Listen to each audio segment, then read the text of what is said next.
पिछले कई दिनों से लगातार ये अटकलें चल रही थी कि सिवान के पूर्व सांसद डॉक्टर मोहम्मद शहाबुद्दीन की पत्नी हेना साहब क्या राज्यसभा जा सकती हैं। आपको बता दें कि राज्यसभा चुनाव को लेकर नामांकन की प्रक्रिया जो है वो शुरू की जा चुकी है और 15 तारीख यानी कल तक नामांकन की प्रक्रिया होनी है। ऐसे में आज ये तय होना था कि कौन कौन से लोग राज्यसभा जा सकते हैं, यानी किस दल से कौन राज्यसभा जाएगा। लगातार ये चर्चा चल रहा था कि जदयू से हेना साहब राज्यसभा जा सकती है, तो वही कई लोग ये भी कह रहे थे कि राजद से भी हेना साहब राज्यसभा जा सकती है। BA, BCom, BSc, MA, MCom करें विश्व की सबसे बड़ी यूनिवर्सिटी इग्नू से। सॉल्व असाइनमेंट्स और गाइड बुक्स प्राप्त करें। संपर्क करें Mahakal computers, DAV PG college के पास, पंच मंदिरा मोड़ से दाहिने, सिवान। सरदर्द, मिर्गी, नशा, भूलने की बीमारी, अत्यधिक गुस्सा आना, घबराहट एवं नस की समस्याओं से अगर आप भी हैं परेशान तो मिलिए शहर के मशहूर साइकाट्रिस्ट डॉक्टर पंकज कुमार गुप्ता से। हमारा पता है डॉक्टर रामाजी चौधरी से 100 कदम पूरब, doctors colony Bahadiya road, Siwan. संपर्क नंबर 85 399 43 151। अगर हेना साहब राज्यसभा जा रही हैं तो वे किस दल से जाएंगी, ये चर्चा लगातार चल रहा था। आप बता दें कई सारे लोग ये भी बात कर रहे थे कि हेना साहब इस बार जदयू कोटे से राज्यसभा जा सकती हैं, तो वहीं कई लोग ये भी कह रहे थे कि लालू यादव एक बार फिर से राजद परिवार में हेना साहब को जोड़ना चाहते हैं और इसको लेके हेना साहब को राज्यसभा भेज सकते हैं। इस तरह की तमाम अटकलें लगातार चल रही थी, लेकिन आपको बता दें कि कल नामांकन की प्रक्रिया खत्म होने, यानी राज्यसभा चुनाव को लेकर जो नामांकन की प्रक्रिया है वो कल 15 तारीख को खत्म हो रहा है और 27 तारीख को चुनाव होने हैं। लेकिन आज लगभग ये तय हो गया है कि किस दल से कौन नेता राज्यसभा जा रहा है। तो आज बारी बारी से सभी दलों की बात करेंगे, लेकिन उससे पहले हम आपको बता दें कि बिहार में जो 3 पार्टियां, खासकर जदयू, बीजेपी और राजद और कांग्रेस, 4 पार्टियां, इन 4 पार्टियों से कितने सीट थे और कितने लोगों को जाना था, पहले हम ये आपको बता दे रहे हैं। आपको बता दें कि कांग्रेस से 1 सीट, वहीं राजद से 2 सीट, 3 हो गया और एनडीए से 3 सीट होना था तय। यानी आप बता दें कि टोटल 6 लोग बिहार से राज्यसभा जाने वाले थे, जिसके नाम की घोषणा भी अब कर दी गई है।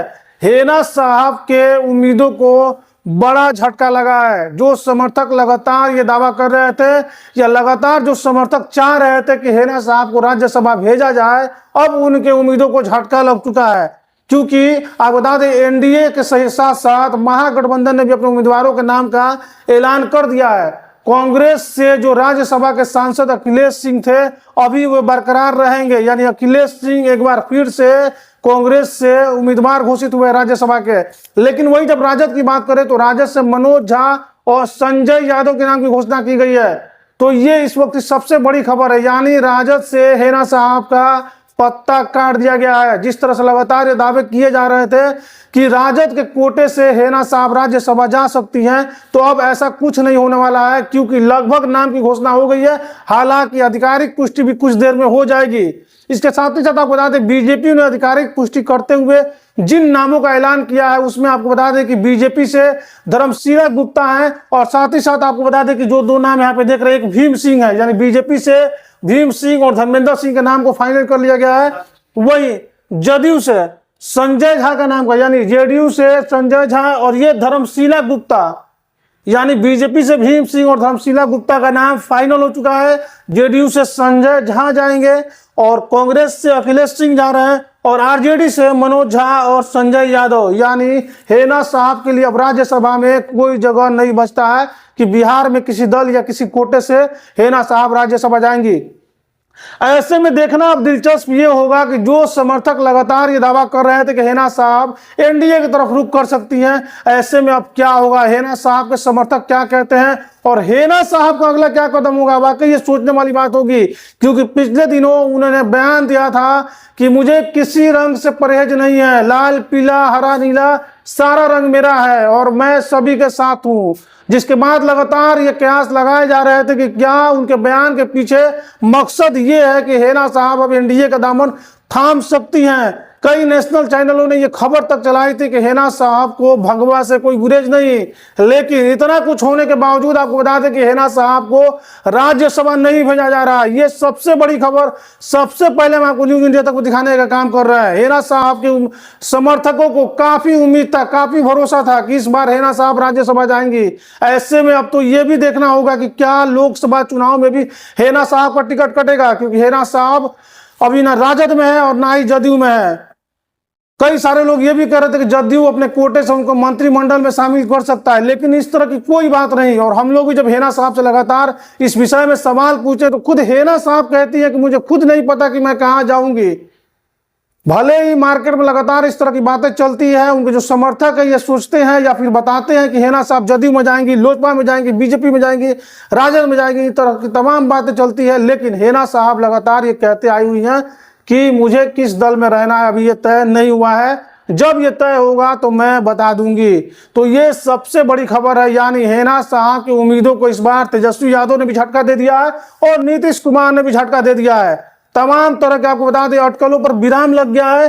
और जो ये 6 नाम है, भीम सिंह, धर्मशीला गुप्ता और संजय झा, अखिलेश सिंह, मनोज झा, संजय यादव, ये 6 नामों को फाइनल कर लिया गया। वही आपको बता दें कि जैसे ही राजद ने संजय यादव और मनोज झा के नाम का ऐलान किया है, उसके बाद से लगातार इस नाम को भी ट्रोल किया जा रहा है। लोग ये कह रहे हैं कि संजय झा जो कि दिल्ली में अपना राजनीति करते हैं, संजय झा जो है अपना दिल्ली में राजनीति करते हैं, लोग ये लगातार कह रहे हैं कि दिल्ली में राजनीति करने वाले मनोज झा और संजय यादव जो कि हरियाणा से आते हैं, लोग लगातार इस तरह ट्रोल कर रहे हैं। तो कहीं ना कहीं जो मौका बिहार के लोगों को मिलना चाहिए वो नहीं मिला है। और जिस तरह से आरजेडी पे परिवारवाद की बात की जाती है, जातिवाद की बात की जाती है, वो एक बार फिर से लगातार लोग ट्रोल कर रहे हैं कि आखिर संजय यादव ही क्यों।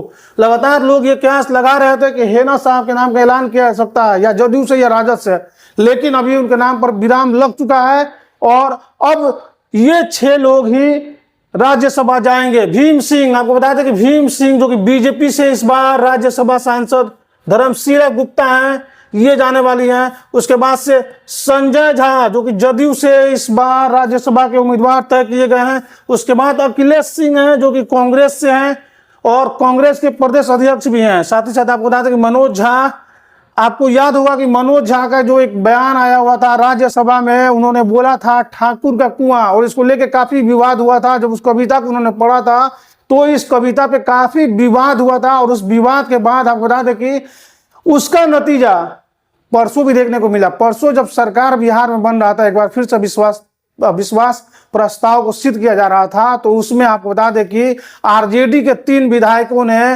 राजद को धोखा दे दिया और एनडीए दल से, एनडीए खेमे से जाके मिल गए। लेकिन सबसे बड़ी बात ये रही कि जो आनंद मोहन के लड़के हैं, चेतन आनंद, उन्होंने एक फेसबुक पे एक पोस्ट किया था। उसमें उन्होंने लिखा था कि ठाकुर के कुआं में बहुत पानी है, सबको पिलाया जाएगा।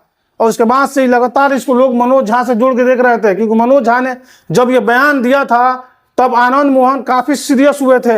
शुगर, गठिया, सफेद दाग, पुरुषों में कमजोरी, शुक्राणु की कमी, पीसीओडी व निसंतान दंपति स्वस्थ एवं खुशहाल जिंदगी के लिए मशहूर आयुर्वेद एवं यूनानी चिकित्सक डॉक्टर MS हक मेडल एवं अवार्ड से सम्मानित, कई वर्षों से आपके शहर में सेवा दे रहे हैं। आज ही अपना अपॉइंटमेंट बुक करने के लिए नीचे दिए गए नंबर पे कॉल करें।